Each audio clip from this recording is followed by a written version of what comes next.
rack mounted, stainless steel, aggressive knurling, smooth and consistent rotation. That's exactly how I'd describe the JD Gym Equipped wrist roller. And after several months of use, I think it might be the best wrist roller money can buy. But it's not perfect, and it's definitely not for everyone.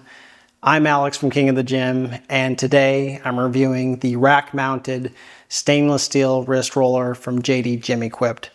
I've been using it for about 5 months, and I've learned a lot in that time, including what it does better than the alternatives, the one design issue I ran into with the shaft collars, and why this might be overkill for some people, but totally worth it for others, myself included.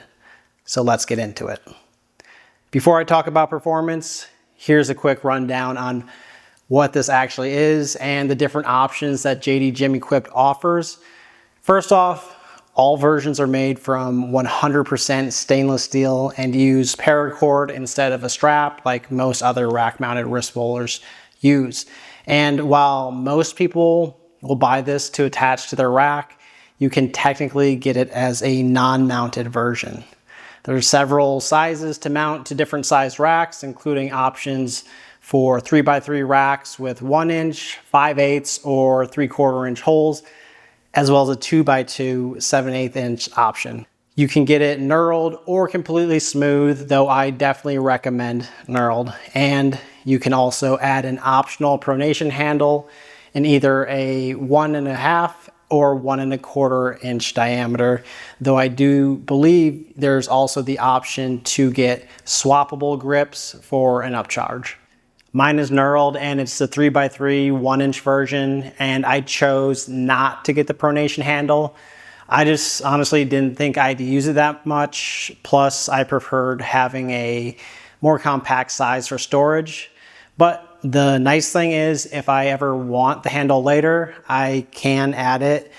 As long as you pay for shipping both ways, Jesse, who owns and runs JD Gym Equipped, he will weld the handle on at cost, which is $60 or $80 depending on the handle diameter. This is pretty awesome because it saves you from having to buy a whole new unit if you later decide you want that feature. Normally, my version would cost $295 plus tax and shipping, but I was lucky and I got a good deal of $270 out the door from Home Gym Con, and I had my buddy pick it up for me since I unfortunately couldn't attend. Build quality is where this thing really stands out. The stainless steel is legit stainless with no rust or weird spots after months of use and minimal cleaning. And I'm not sure if you can see it on the camera there, but there's actually some lines here. That's nothing to do with the stainless finish itself. It's actually just buildup of chalk and debris in here that I've kind of scraped out. So if you do see any lines, that's what that is. But anyway, the machining is precise. The knurling is uniform. There's no flat patches, no inconsistencies, nothing like that. It has a volcano style knurling pattern that's pretty aggressive at least for this type of attachment. Now, if this knurling were on a barbell, it wouldn't feel so aggressive, but that's because your hands stay fixed on a barbell.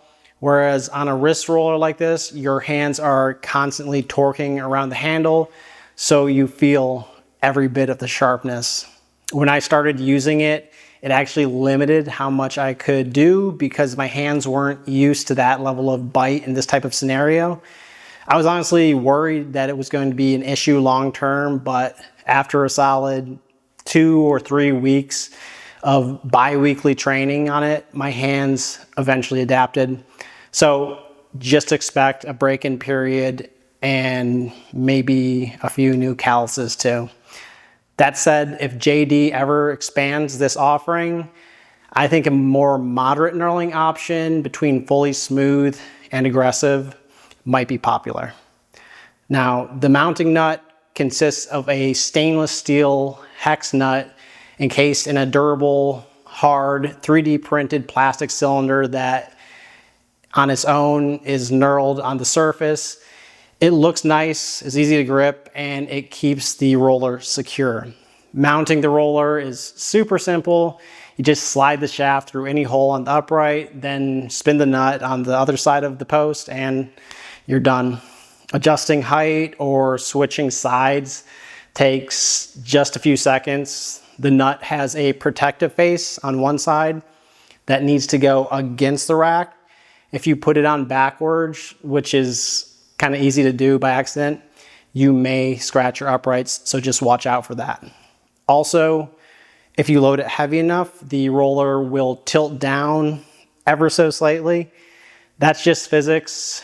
It's a long lever with a weight at the end, and even if you crank it on the rack super tight, it won't be perfectly level, especially under load. Early on, I didn't like that slight downward angle, so I over tightened the nut, trying to keep it as straight as possible. But by fastening the nut too hard, I pushed the collar inward ever so slightly over time. And then all of a sudden, in the middle of a set one day, the roller stopped turning and the weight was just kind of hanging in the air. If that happens to you, the fix is to loosen the collar with an Allen key and reposition it so there's a small gap. But if you make that too much of a gap, the roller can overspin when there's no load and the paracord can unwrap itself. It needs to be just right, the gap. I reached out to Jesse about this and he said there was probably a bad batch of collars and he sent me a replacement. The new collar worked better, but if I really torqued the nut down too much, the same basic issue would still happen eventually. These days, I just tighten it enough, accept the slight tilt, and it's been fine. That said, I think there's room for improvement on this design.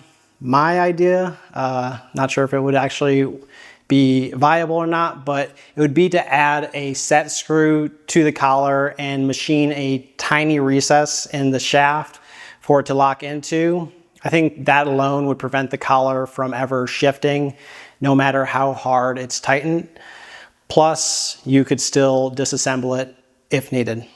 One of the biggest design wins here is definitely the paracord. Most rack-mounted wrist rollers from bigger brands use a flat strap.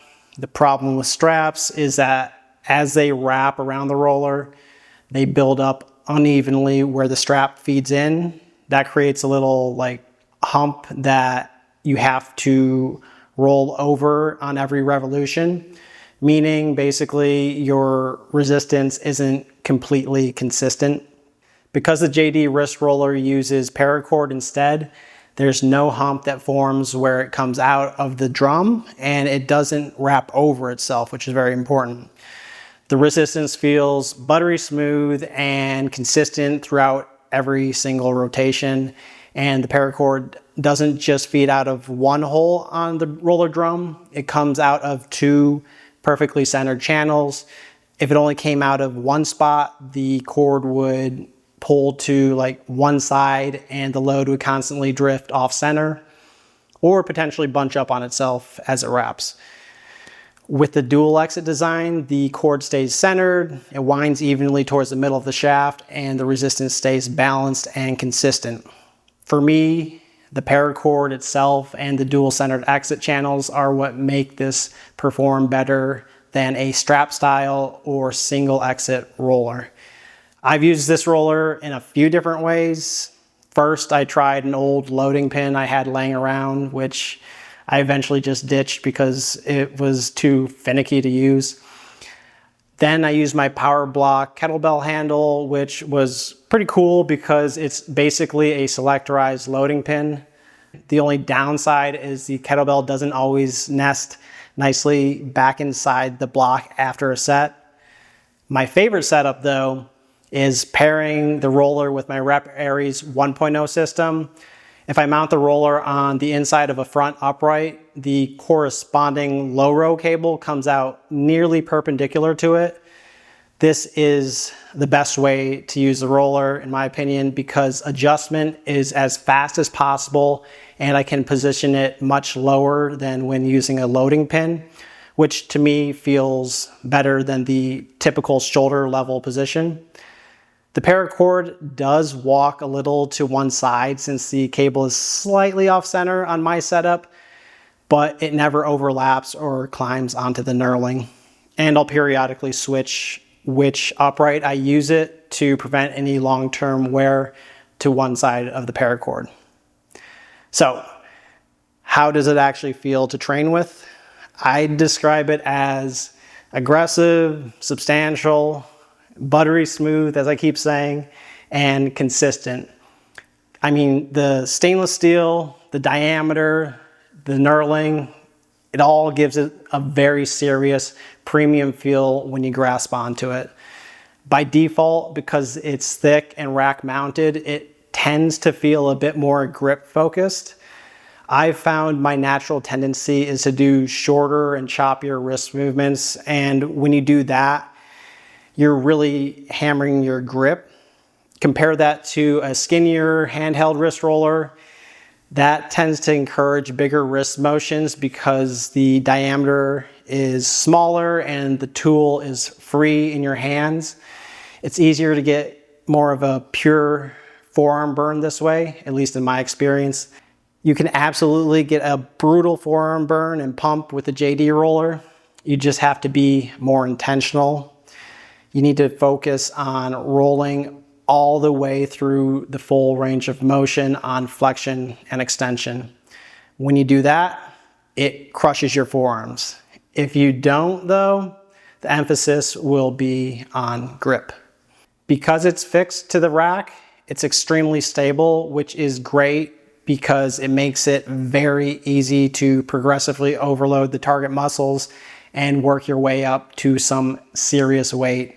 The only downside of that is that it's easier to do too much. So when I first got it, I was using it twice a week, usually for 3 to 5 sets in each direction. Often I would go to failure. Eventually though, I had to cut back on my training to just once a week due to some elbow tenderness, I think on my right side. Basically, I was going too heavy too often, and obviously that's not the roller's fault. That's just a reminder to respect the volume and load you're using on any type of direct forearm work. Still, I've definitely improved my grip and forearm strength since starting it, and my forearm size has even increased a bit as well, making the investment worth it to me.